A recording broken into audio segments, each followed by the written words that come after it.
X-rated animation from the 1970s is a strange little corner of film history, and it's too bizarre to ignore.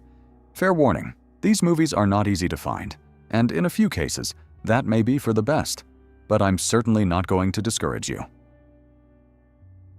I know I said we'd be staying in the 1970s, but before we get to our first film, we need to briefly go back to Japan in 1969. That was the year Mushi Production, the Japanese animation studio founded by Osamu Tezuka, released 1001 Nights, the first film in its anime-rama trilogy. Tezuka, the hugely influential manga artist and animator best known for creating Astro Boy, conceived the series as a way of taking animation beyond its reputation as entertainment made only for children and creating feature films specifically for adult audiences.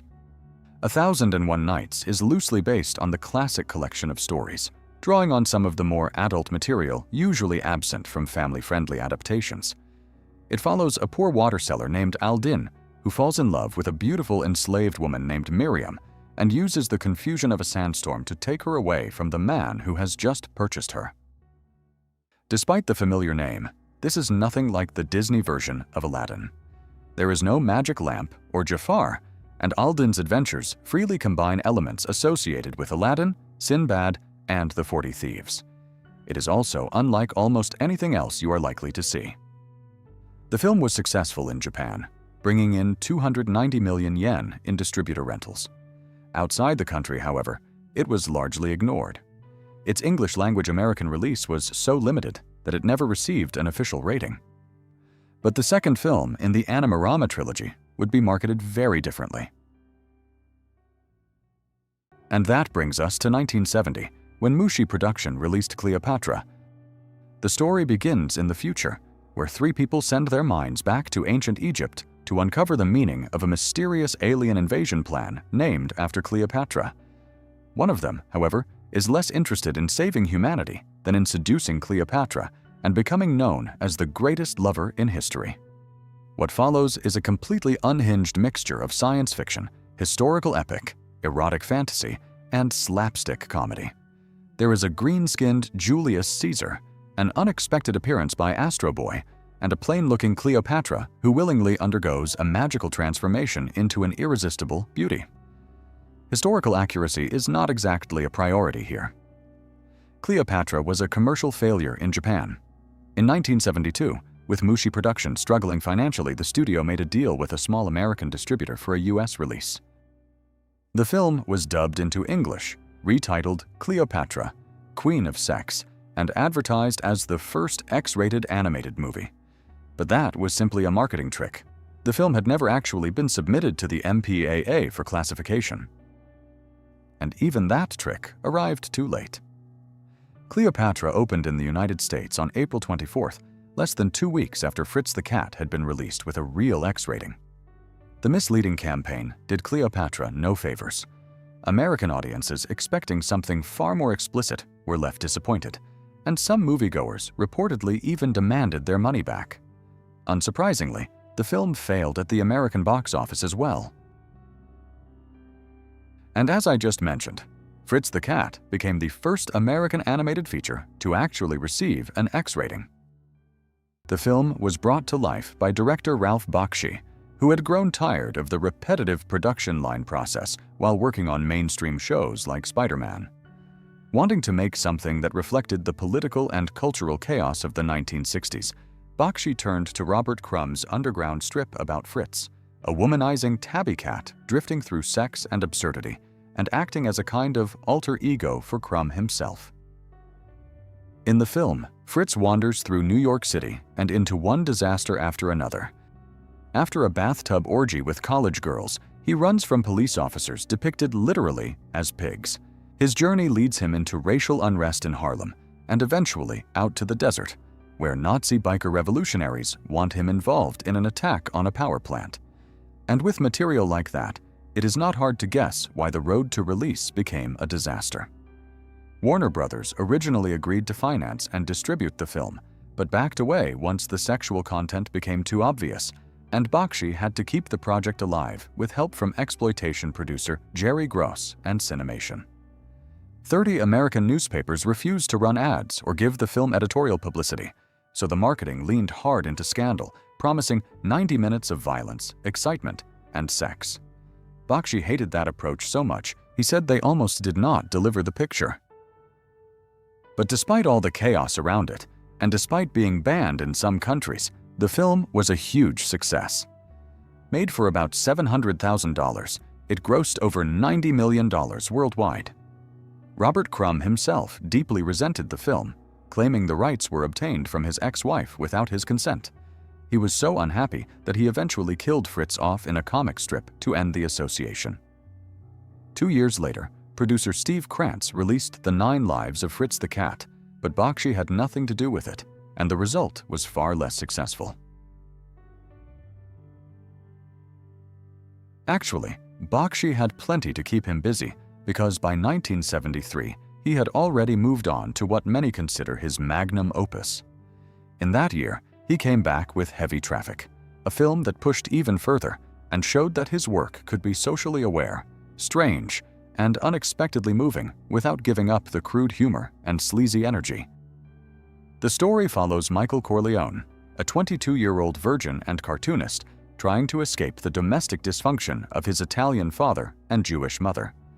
Out on the streets with his chums and his streetwise girlfriend, Michael tries to sell his hilariously sacrilegious comic book ideas, only to find that the world outside is often even less safe than the home he left behind.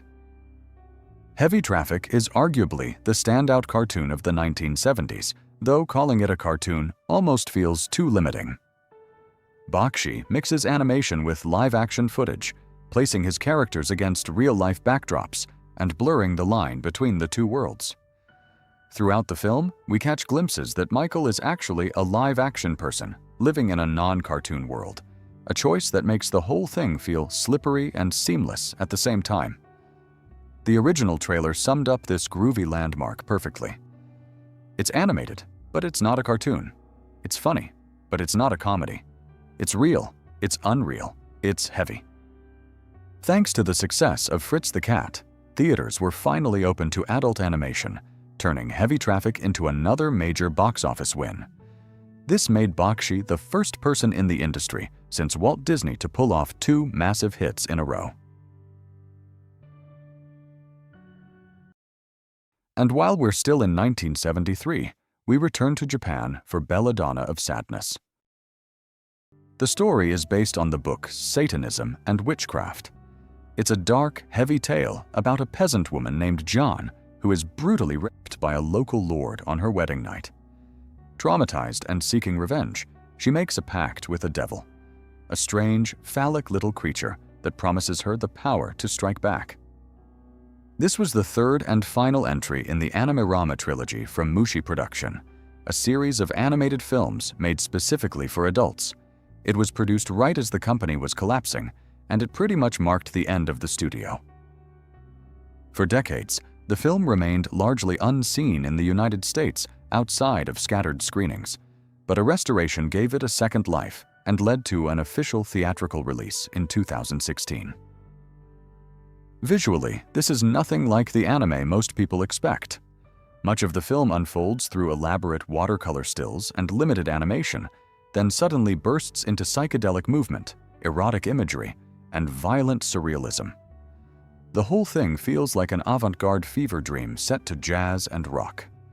It is absolutely not for everyone, but if you want something that barely resembles conventional animation, Belladonna of Sadness is one of the strangest experiences out there. Tarzoon, Shame of the Jungle, is a 1975 Belgian-French production. It is possibly the most offensive example of the adult animation genre, achieved by parodying the legend of Tarzan. The plot is gonzo chaos. A bald queen named Bazonga abducts a woman named June because she wants to transplant June's scalp onto her own head. It plays out like a raunchy magazine comic brought to life, featuring an army of minions that look like ambulatory phallic creatures wearing militant helmets and firing biological ammunition. Naturally, the estate of Tarzan creator Edgar Rice Burroughs sued for trademark degradation, which eventually forced the studio to rename the film simply Shame of the Jungle. The casting was a stroke of genius, or madness. They actually landed Johnny Weissmuller Jr., the son of the most iconic Tarzan in history, to voice the lead role. By the time it hit the US in 1978, the dub even featured early appearances from comedy legends John Belushi and Bill Murray. And speaking of the American release, it followed the Fritz the Cat playbook by trying to flip that X rating into a selling point with the slogan, "You're going to laugh your X off." It brought in some early profits, but it wasn't enough for a wide theatrical run. To reach more screens, they eventually hacked the runtime from 80 minutes down to 68 just to secure an R rating. Yet, across the Atlantic, it was a completely different story. The film became a massive phenomenon in Europe. In France, it pulled in over 1.3 million admissions, actually selling more tickets than The Godfather Part 2. Down and Dirty Duck was a scrappy low-budget production made for just $110,000. Director Charles Swenson animated almost the entire film himself, but he did have some elite help. Academy Award-winning animator Fred Wolf personally worked on parts of the film, credited under his son's name, Bill Wolf. And yes, to ride the Fritz the Cat wave, it was marketed as an X-rated cartoon, but it was never actually submitted to the MPAA. The plot follows a bland office worker and a cynical duck who, according to critic Jerry Beck, is only a duck because it gave the movie a catchy title. By the way, the film was originally titled Cheap, but Roger Corman, who released it through New World, pushed for a name change because he thought the title sounded like a direct insult to his own low-budget reputation. The marketing leaned into bad taste, using the line, "This film has no socially redeeming value." The New York Times called it a zany, lively, uninhibited sexual odyssey, but then refused to run the film's ads because of its X-rated image, even though those same ads quoted the paper's own praise. The Los Angeles Times was much less amused, dismissing it as animated bathroom graffiti and saying it was degrading to anyone with an IQ of more than 45. So, pick a side in the comments. King Dick, whose original Italian title translates as The Dwarf and the Witch, was an Italian-French co-production. The plot follows Little Dick, the well-endowed dwarf servant of Master Limpcock, who is pursued by nymphomania, an ugly witch who needs not just any number of orgasms, but of course exactly 69 to become beautiful again. This is little more than another attempt to cash in on the success of Fritz the Cat. But it is so stupid and so funny that I think we can forgive the filmmakers. Speaking of the filmmakers, Italian producer Claudio Monti financed the film, and production began in 1973 under severe financial constraints. He brought in a French co-producer and persuaded the team to prepare a segment for Cannes, but the animation was ultimately completed in a rush and on a painfully small budget. Director Gibba, who later disowned the film, recalled that the crew worked under extreme financial pressure and received almost no real pay. Monty even pawned his wife's jewelry to keep the production going. Unfortunately, all that effort did not lead to commercial success. In Britain, the film was initially refused a certificate altogether, although it was eventually passed with an X certificate in 1979. Plans for further erotic animated projects, including The Temptation of Faust, were abandoned. Finally, we have a film that answers a question absolutely no one asked. What happens when the people who made your favorite childhood cartoons decide to make a dirty movie? Once Upon a Girl. This wasn't an underground amateur project. It was built by a crew of Hanna-Barbera and Disney veterans, led by director Don Jurwich. The setup is a bizarre trial where a lewd Mother Goose is charged with obscenity for telling the true versions of fairy tales. Playing Mother Goose in drag is legendary voice actor Hal Smith, and the cast even includes Frank Welker, the iconic voice behind everything from Megatron to Scooby-Doo's Fred. The strange thing is that for an X-rated film, it can feel oddly prudish.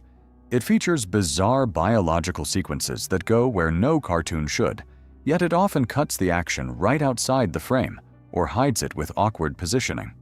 It ended up being too dirty for the mainstream, but too tasteful for the audience it was actually marketing to.